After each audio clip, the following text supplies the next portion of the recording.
Hello. Welcome to another episode of the Horrific Podcast. We're two friends who live in different places but share a love for scary movies. Each week we both watch the same movie on our own and then record a conversation together about what we liked, what we hated, if we were scared, and maybe even some larger truths about why people watch horror movies in the first place. This season we're going to be focusing on horror subgenres and how they've changed over time. Hope you enjoy it, and thanks for listening.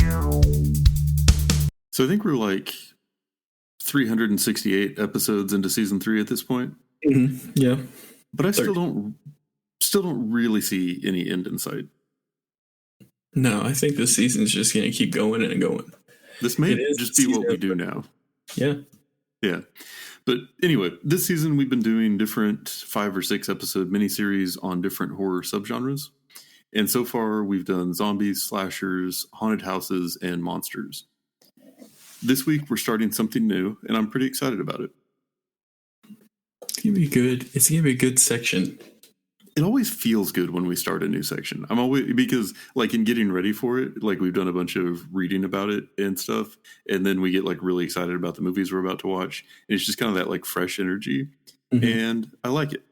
I feel like we don't ever hit that like dull middle of the season slump. Yeah, I agree. So we just get our asses kicked at the end of every season or section. Yeah, that is true. But that's life. Yeah. Coming up, starting this week for the next few, we're going to be talking about horror movies about or involving cults. And I feel like we haven't covered a ton of these, but it's definitely a pretty like well-defined subgenre. Like it has its lane. Mm-hmm. And what's crazy about it is that a lot of the tropes or like recurring themes of this are really just taken straight from real life. And so I'm interested to see if we also see more like filming kind of directorial type tropes. But I feel like there's just so much to draw from the real world with cults that they didn't really have to get all that creative to be super creepy. You know, that's actually a good point that I wasn't thinking much about going into this of like, are there common filming techniques with cult, films? I was more so, I think I just immediately went into this thinking like it was going to be like the trope, like the cult tropes that we'll discuss throughout this section. But I'm actually glad you brought that up. I definitely want to keep an eye on that. Yeah. And I feel like going into haunted houses, we definitely knew like, we know what the stereotypes are for haunted house movies, but also we had never really looked into what are the things that a director has to do to pull this off. Like what are some of the specific challenges or questions they have to answer, and then how are people doing that in creative ways? And so we're going to look for some of those things as we go through this miniseries as well. Yeah. So I'm going to give some quick background on what cults are and how society has viewed them over time, and then we'll get a little more into how that plays into film portrayal. But I think that this background is important to have just because, like I said, a lot of the movies that we're going to watch are very reflective of kind of how popular society in America has formed its view of cults over time. Yeah. And then you're going to help out with some of the, I guess you would say like modern definitions of cults, which are things that are going to help us, kind of come back to as we're watching these movies as well. Yeah. I mean, that's the thing with, like, I think what we're kind of thinking going into cults is like, this is a huge, like, could be a huge area, and we want to try to define it as best as possible to things that you can find on the internet, basically. Yeah, definitely. Yeah. So cool. So cults obviously have existed throughout history, and that term cult has taken on different meanings over time. In its earliest form, it was mostly just a general term for a group of people who shared a common interest. This could be anything from religion or philosophy or political or just like farming. But over time, it started to have certain connotations or things that you associate when you hear the word cult. So today, I would assume that if I said there's a new documentary about a cult coming out, most people in the US at least would have a pretty similar idea of like what to expect from that. Though there are examples of extreme American religious cults dating back to the 1800s, cults weren't really studied from a sociological perspective until the 1930s. And while they've been portrayed in TV and movies almost as far back as TV shows and movies were being made, the idea of a cult in popular culture took on a whole new meaning in the 1960s when Charles Manson and the Manson family moved out into the desert and started murdering people. Some of the people they murdered were famous, and so this got a ton of media coverage. And then with the trial afterwards and everything else that came along with it, it was really a national spectacle that captured the imagination and went a long way towards forming what the average person in the U.S. thought of when they heard about cults. Groups like the Symbionese Liberation Army and the People's Temple became infamous for their exploits in the 1970s. And these high-profile groups, along with some other larger trends in psychology at the time, kind of primed the pump for the satanic panic of the 1980s. The Rajneeshis certainly didn't help the cult image in the US in the 80s. And though it's not really cult-related, the satanic panic is probably best exemplified by the arrest and conviction of the West Memphis Three in the early 90s. Also in the 90s, we had the very public tragedies surrounding the Branch Davidians and Heaven's Gate. And then Scientology, the Buddha cult, and NXIVM have all captured the public's imagination and attention in the 2000s to various degrees. There are good documentaries out there on pretty much every group I've just mentioned, so if you're curious, check them out. They all have, I would say, kind of some similarities that we're about to get into, but they also have their own twists that make them interesting in their own ways.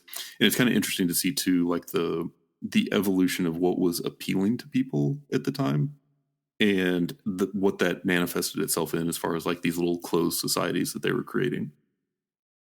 So if you are interested in any of those groups, you can definitely email us if you want specific recommendations on documentaries, because we both watch a lot of them. Now, you might be asking yourself, after 100 years of sociological study and countless highly reported on tragedies, what is the modern definition of a cult? I can answer that. According to a masterclass article titled, "What is a Cult?" There are 4 attributes. Authoritarian control. So cultism hinges on encouraging maximum dependencies. People in the cult must feel incapable of living an individual life outside of the norms of the group. These beliefs often go hand in hand with a worship attitude towards the group's authoritarian leader. There's also extremist beliefs. Cult members hold a very dogmatic and extreme beliefs. They also are unable to question these belief systems without fear of reprisal or punishment from the leader or of group members. Isolation from society is another. Basically, as soon as a new member joins a cult, other adherents work hard to isolate them from family members and friends. This helps fulfill the mind control aspirations of the leader. It also creates a hive mind of sorts between the new person and the other members. And the 4th and last, is veneration of a single individual. Charismatic leaders are often at the center of most cults. Consider the Manson family of the late 60s. As their name suggests, they adopted the beliefs of their leader, Charles Manson, and fulfilled his requests. The same pattern repeats in almost all other cults, albeit to less violent ends in many cases. So that list was really interesting to me, just because thinking back through all the cults that I just talked about, you definitely see these things emerge and are like major patterns there. And I kind of wonder to some extent, like,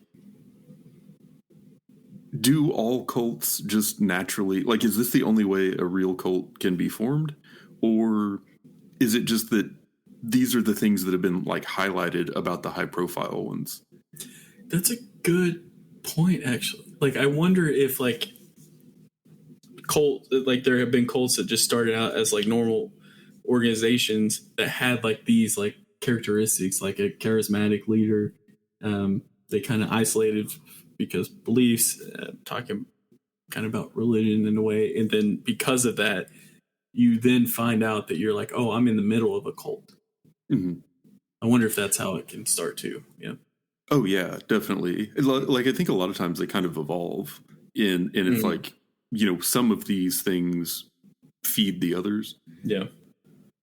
But then it's also, I think, important to say, and I guess a lot of what I was reading about this over the last couple of weeks talks, like, it's the most 2023 thing ever, because it's like, really, cult is kind of a mean term. Like, we need to refer to people as NRMs, which are new religious movements, and that's less judgy and I'm just like, no, like, we're talking about something very specific. Yeah, we're talking about something very specific here. And I think that the thing I liked about these 4 attributes and that definition is because it's not really describing like a cult as like, oh, it could be a well-meaning group of people. It's defining like the dangerous kind. Like, it's defining the type of cult that's worth making a horror movie about. It's talking about one where you have this social structure of people with extreme beliefs who are isolated from others and are basically spiraling out of touch with reality, and all these negative effects come out of that for the members, especially anybody that gets judged to be not like as pure as the others, or not as maybe important to the leader as others. Like, there's all these like really toxic, terrible things that come out of that. And then when you combine that with like these extreme beliefs, like, it's super dangerous, especially if you're being led by an individual that either has like really, really bad intentions or mental illness, which tends to be the case a lot of times. Yeah. I think this is the, like you're saying, kind of like the extreme side of it. But just on a personal side, like, anytime you're part of a group where you can't have your own opinion, then get the hell out of it. Yeah, definitely. Yeah. And I think that's going to be a recurring theme of this miniseries. Get out. But yeah, so those 4 things we're going to come back to with all the movies that we watch, and kind of see how they do or don't fit into that, and how maybe movies fit that template a little more deliberately over time as the public became more aware of some of these major cults that made big impacts in the media that were then, inspiration for these movies. So also, there were 4 main types of cults in that same article. Do you want to talk through those a bit? You better believe it. So according to the same article, there are 4 main types of cults. There's doomsday cults. Certain cults come together to prepare for an alleged imminent end of the world. For instance, the branch Davidians stockpiled firearms and explosives in Waco, Texas, in the Waco, Texas compound over the 80s and 90s to prepare for the apocalypse. This led to an infamous standoff with the federal government. Gnarly. Political cults. We're all familiar with this. Political groups on both sides, or on both the left and right, can morph into cults. John Ha Lilac wrote an entire account of her own experiences in such environment. To spell her name, just in case you want to look it up, it's JANJALALICH. There's religious cults. Spiritual beliefs serve as a bedrock for many cults. Some cults are offshoots of mainline religions, while others offer brand new dogmas and theologies. Thanks, Scientology. So the last one is sex cults. All types of cults might have a component of sexual abuse, but some focus on sex as one of the primary functions. For instance, New York-based NXIVM encouraged rampant sexual behavior between its group members before dissolving. I kind of just always assumed people like started cults because of that. Because it seems like it's always exactly. Cult thing. That's where it always ends up. Yeah, it's like some pervert's like, oh, got some charisma here. Yeah. And I wasn't as sold on this list. Like, I get it, but at the same time, I feel like the lines are not that clear between them, because I think you could definitely have like a religion inspired doomsday cult that also had sex things, Well, it's kind of like what we were saying earlier. Like, it could have evolved, and like I guarantee you that it may have started out as something like that, or maybe a couple started this cult and then evolved into it being like a sex cult or like a doomsday cult. But yeah. But anyway, I think it was good to have those thrown out there just so that we can refer back to them as we go through some of these movies. So, absolutely. As I mentioned before, this is kind of like where we've arrived for the definition of a cult in popular culture after a long time. But that's also not where we started when it comes to film. Originally in film, cults were portrayed kind of like zombies in their early movies. They were seen as both foreign and exotic, and also usually as vaguely satanic or demonic. Over time, though, the portrayals of cults in movies would come to take on a life of their own, and would often be based on, or at least influenced by, real-life events. Over the next few weeks, we're going to focus on their development over time, but this week, we're going to start off the discussion by talking about a movie called The Black Cat from 1934. Had you ever heard of this movie? Was it even on your radar? Yeah, so it came up either in a fact, I think it was a fact when we were doing like either Dracula or Frankenstein. I knew about it, but I had never seen it. So much so that I watched the wrong movie first. That does not surprise me because there are so many movies named The Black Cat. Yeah, but it's my own damn fault. I texted you last night. I was like, hey, man, what's the movie? And you told me, and you put the year with it. I watched a 1941 comedy thing. I was like, this doesn't seem scary. Like, there's no horror. I was like, this is going to be hard to discuss. And then just while I was trying to do facts, because the movie was kind of boring, I was like, oh, shit, yeah. You also said the actors in it, and there's only one in it. So, yeah, that was mine. Yeah, and the cover art on Amazon Prime Video was kind of hard to figure out because this was like the last one that I looked at was the one from 1934 when going through the options. Yeah. So, but Boris Karloff and Bela Lugosi, you love to see it. As much as I'd love to see Frankenstein versus Dracula, we are done with monster movies. But this week we got those two in the same movie. And I had read that this was inspired by an Edgar Allan Poe story of the same name. But then I realized that was wrong. Upon further reading, this was inspired by the name in that it took the name from that story, but didn't actually follow the plot. Yeah, there's actually one of the facts that I had was that Edgar Ulmer, the director, came out and said it would admitted in an interview that that story was credited to draw public attention. That's funny. Despite the fact that it had nothing to do with the story in the movie. Yeah. Yeah. Inventive for the 30s, but anyway. Yeah.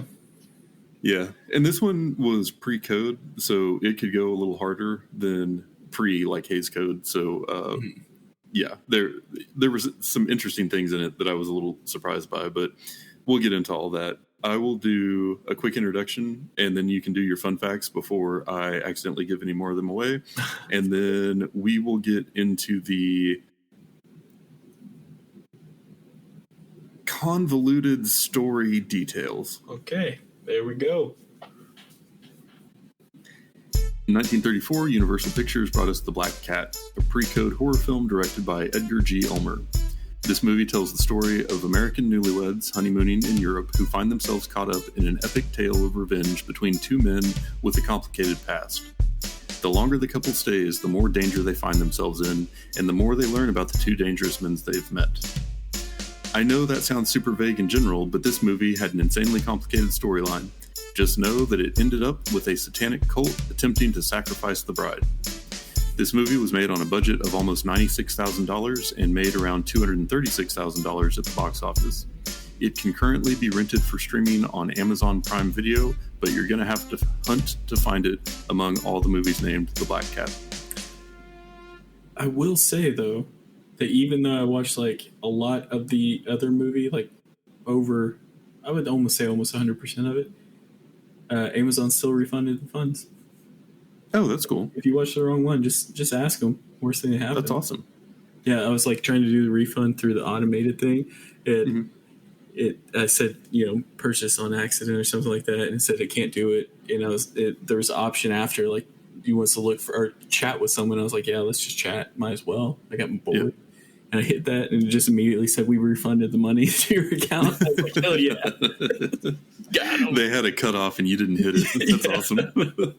So just keep going the extra inch. You might get your $1.99 back, but hey, Right. Well, what did you learn about this movie? So there are a couple things. This is the first film collaboration between Bela Lugosi and Boris Karloff. Supposedly they had and I've read about this before, but supposedly there was like some competitiveness between them because they were two of the biggest horror actors at the time. It was young in the film industry, and but that wasn't necessarily true. Now these guys weren't like friends, like that hung out all the time, but like they were starred in multiple movies together and like had a really cordial relationship, amicable relationship.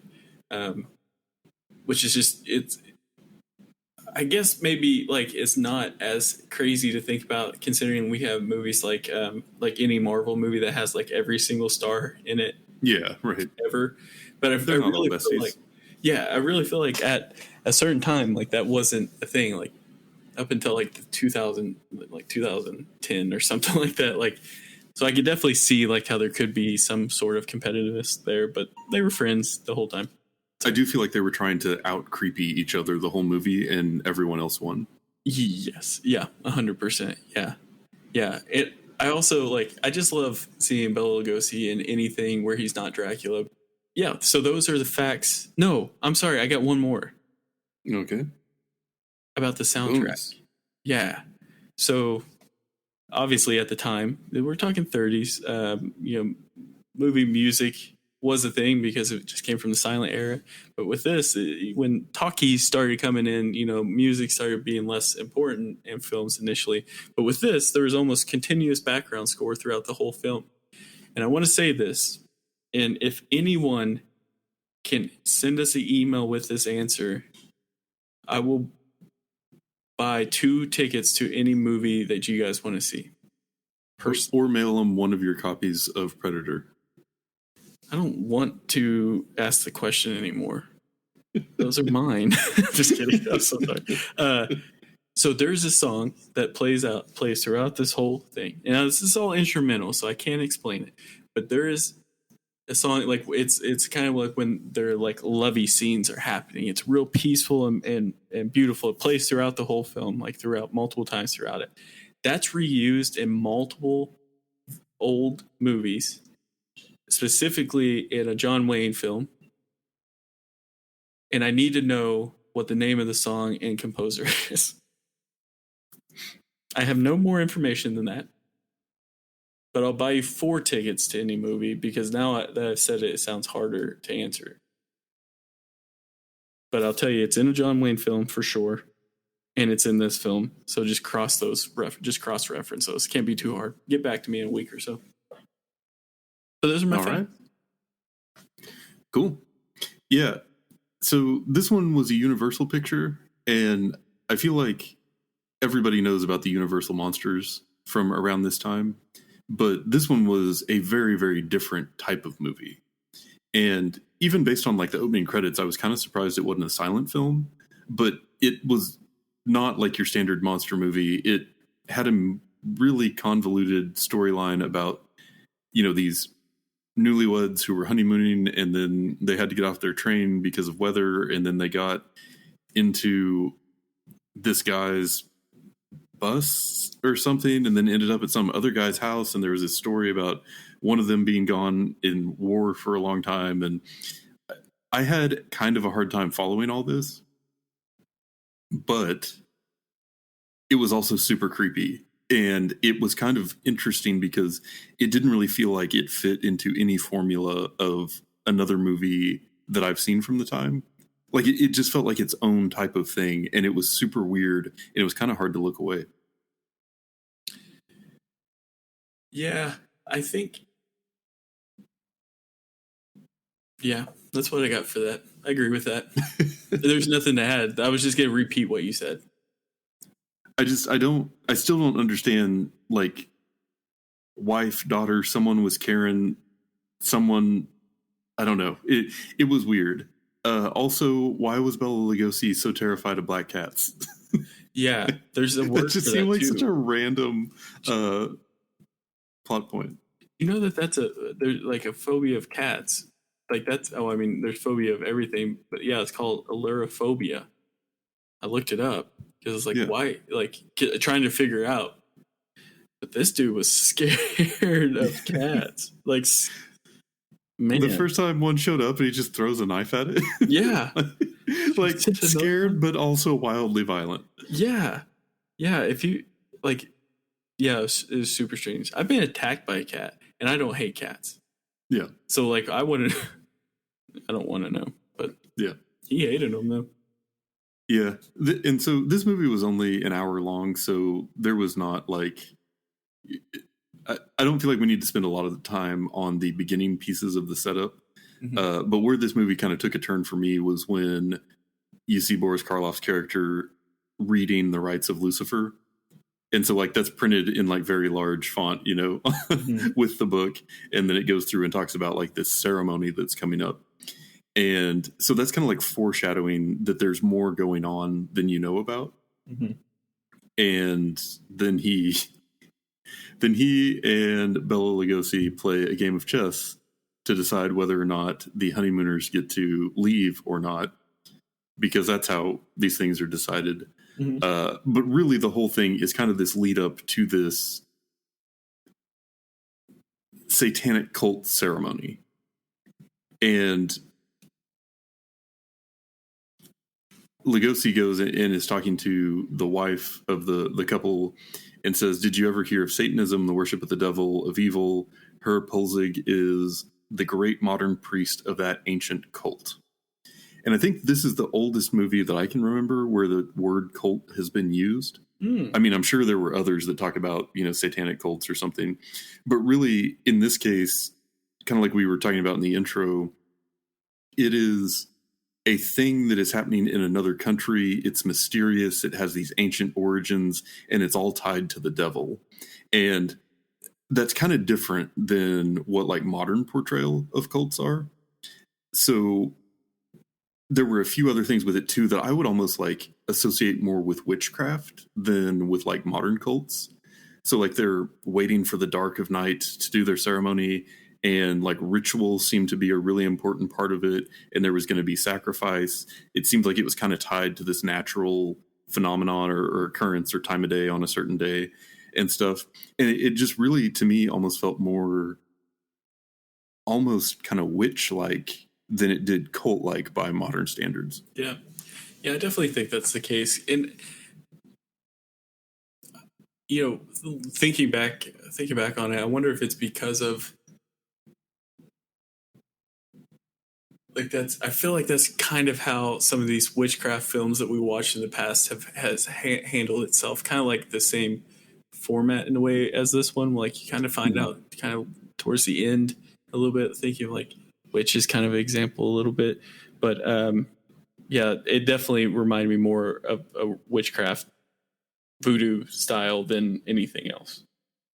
Yeah, and it really didn't feel like super different to me than, I forget the name of it, but one of the really old zombie movies that we watched, where it wasn't like modern zombies. It was just like, oh yeah, zombies are these like voodoo, bewitched zombie. People white zombie in this foreign location, and it's this crazy other part of the world that people don't encounter in modern society and stuff. And so this felt kind of the same. And so I'm excited because it's going to be, I think, that same parallel where we have sort of the movies are testing the boundaries of what works for like trying to make a cult scary, but then eventually society is going to have such a clear view in their mind of what a cult is that movies start making things in those terms because that's more effective with the viewer. So this was mostly interesting to me from the perspective that it happened before that. And so we got to see sort of the way that a filmmaker was using this concept or this idea of a cult before it had any of its modern connotations. And what you're saying earlier, what we've talked about in the past is like, how has modern times or how has the current times influence horror films. We definitely talked about that in the past. And what I wanted to do, which I didn't have the time, was I wanted to research to see if there were any cult headlines, maybe 5 years prior to this, to when it was created, just to see if I could figure out the ties to it, because we know it's not about the Black Cat poem. So it's right. What influenced this? But I don't know. Maybe one day I'll look it up. Yeah. So there was a very brief amount of time in this one where the cultists had gathered and they were, doing their ritual, but we don't really know what the desired outcome of that was. We just knew that it wasn't going to go well for Mrs. Allison. Mm-hmm. And then, in classic movie from this time fashion, she gets away, but it really comes back down then to focus on Boris Karloff and Bela Lugosi's characters fighting each other. Mm-hmm. And then Lugosi and his bodyguard end up overpowering Karloff and chaining him up. And then there's this super gnarly sequence where Lugosi said he's going to skin him alive like an animal, and then starts carving him up with a scalpel. And I was just oh wow, pre-code, okay. Yeah. Just slicing them up. Yeah, which obviously they weren't super close up or anything with it, but it was very heavily implied, and more so than you would have expected from a 1930s movie. Yeah, you could definitely tell it's pre-code as well. Earlier in the film when Boris first talked to Bella's character in The Honeymooners, he goes back in bed and it looked like the woman in bed just didn't have anything under the covers, it was kind of showing shoulders. During the time I was kind of surprised they allowed shoulders to be seen here. Pretty sure ankles weren't allowed to be viewed until the 50s or something. But, yeah. Also, the Allisons kissed 30,000 times over the course of this movie, which was funny. But anyway, so and then this one also had a one of those things you hate, which is a self-destruct mechanism that has a timer. Yeah. But so anyway, but I thought it would be worth going back to your list from earlier of the 4 attributes of a cult and seeing how they fit onto this one, which I think the answer is going to be very loosely. But authoritarian control, I mean, it seems like it. It seems like Boris Karloff's character was supposed to be the great modern priest. Mm-hmm. And so I can kind of see he's the one who's running things and seems to be very much in charge, and nobody's really questioning what he's doing. Extremist beliefs, I think you would qualify Satanism as that generally, if it involves human sacrifice. Hey, but if you believe in Satan, then more power to you, though. I mean, we're not cult shaming. Yeah, it's you do you. You don't have to, Yeah. But no answer on isolation from society. I mean, I guess he kind of was in that location, but you didn't really know anything about the cult members. And I feel like their inner dynamics really weren't a part of this movie whatsoever, which will change a lot in sort of modern portrayals. Yeah. Yeah. And then I guess he, as the leader, he was about as venerated as a single individual could be expected to be in that setting. So I would definitely say, I'm not sure how charismatic his character was with this. yeah, for sure. But I think in this is you might want to make sure you're setting down, listeners. This is one of the few films where I think it could have benefited from more time. I think I need a little bit more time to explain. Wait, you're arguing for a longer movie? You're telling me, man. I feel sick. Never mind. I take it back. Yeah. I'm just kidding. But the thought is it would have been cool to see if they were, how isolated they were out there, or just more about the actual cult itself than what we got. Yeah. And we're talking 15. I'm not talking an hour. I'm talking, give me 15, 30 minutes, Right. It was only an hour anyway. So. Yeah. But anyway, this week we had a lot of ground to cover in just kind of setting the scene for the movies we're going to be doing in this miniseries. So this movie was a shorter one that didn't really have a lot to dissect on the cult portrayal, but it just feels like a good kind of prime the pump for what is coming next. And at the end of the day, you can't go wrong with a Boris Karloff and Bela Lugosi. Oh, for sure. Let's just be honest here. We're not just kissing ass to kiss ass. They put it in the work, people. Now go out there and find the damn song that matches a John Wayne film and let me know it. And that's it for today's episode. If you've listened this far, then thank you, and we hope you've enjoyed it. We're always looking for new ideas, so if you have any questions, comments, or movie suggestions, please send us an email at thehorrificpod@gmail.com, or feel free to comment on or message our Facebook page. Just search for The Horrific Podcast. Thanks for listening.